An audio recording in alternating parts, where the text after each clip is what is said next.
Saudara yang dikasihi dalam nama Tuhan Yesus Kristus, marilah kita mengawali aktivitas kita satu hari ini dengan mendengarkan firman Tuhan. Marilah kita berdoa. Kami bersyukur kepadamu ya Allah Bapa di sorga yang masih memelihara kehidupan kami hingga pada pagi hari ini. Sebelum kami mengawali aktivitas kami, biarlah terlebih dahulu firman Tuhan yang memberkati kehidupan kami. Di dalam nama Tuhan Yesus kami berdoa kepadamu. Amin. Saudara yang dikasihi dalam nama Tuhan Yesus Kristus, firman Tuhan bagi kita pada hari Kamis, tanggal 14 Oktober 2021 yang tertulis di dalam 1 Korintus pasal 13 ayat 8. Demikian dikatakan. Kasih itu tidak berkesudahan, nubuat akan berakhir, bahasa roh akan berhenti, pengetahuan akan lenyap. Demikian firman Tuhan. Bapak Ibu yang dikasihi dalam nama Tuhan Yesus Kristus, kita perlu membedakan antara karunia roh dan buah-buah roh dan jabatan rohani. Buah-buah roh adalah ciri-ciri orang Kristen. Setiap orang percaya berkewajiban mengembangkan semua buah-buah roh.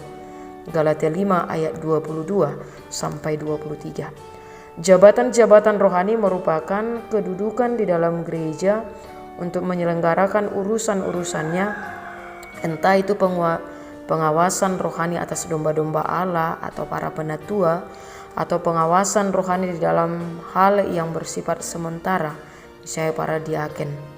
Hanya beberapa orang percaya tertentu saja yang memegang jabatan rohani. Karunia roh adalah berbagai kemampuan yang diberikan oleh Tuhan yang berkaitan dengan pelayanan di gereja. Setiap orang percaya memiliki karunia roh, tetapi tidak semua orang percaya memiliki karunia yang sama.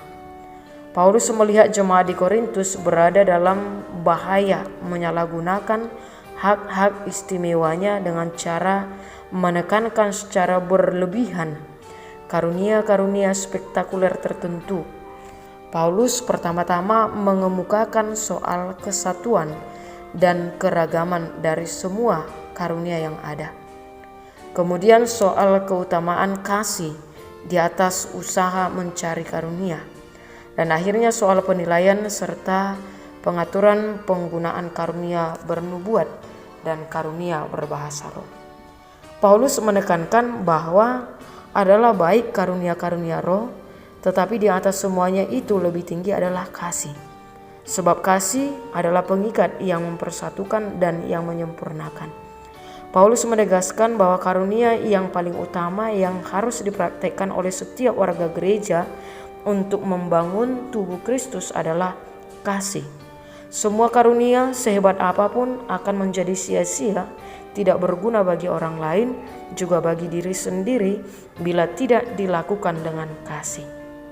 Kita bisa saja seperti jemaat di Korintus yang menganggap karunia yang kita miliki lebih penting dari orang lain. Misalnya karunia berkomunikasi, karunia bernubuat, hikmat, iman, atau karunia berkorban dalam pelayanan. Tentu semua itu penting dan berguna.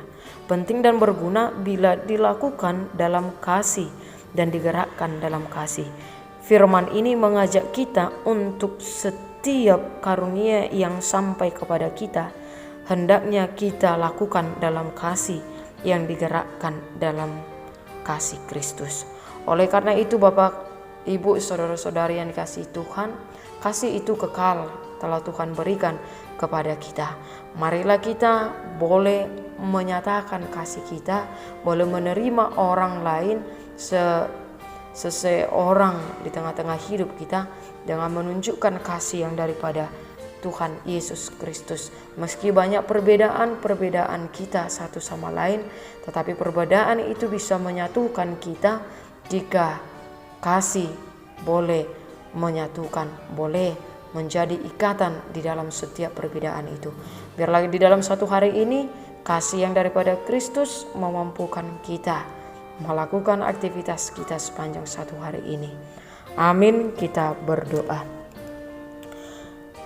Apapun yang hendak kami lakukan sepanjang satu hari ini Tuhan, biarlah kami melakukannya dengan kasih yang daripadamu.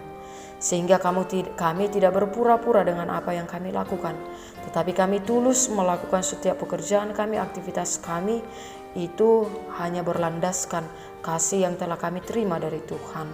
Biarlah mampukan kami menerima satu dengan lain di dalam perbedaan-perbedaan dengan kasih yang daripadamu, sehingga perbedaan yang kami miliki boleh mempersatukan kami, karena kasih Tuhan sudah menyatukan kami dalam ikatan kasih anak-Mu Tuhan Yesus Kristus. Mampukan kami satu hari ini Tuhan, sehingga kami hidup dalam kasih dan karunia-Mu.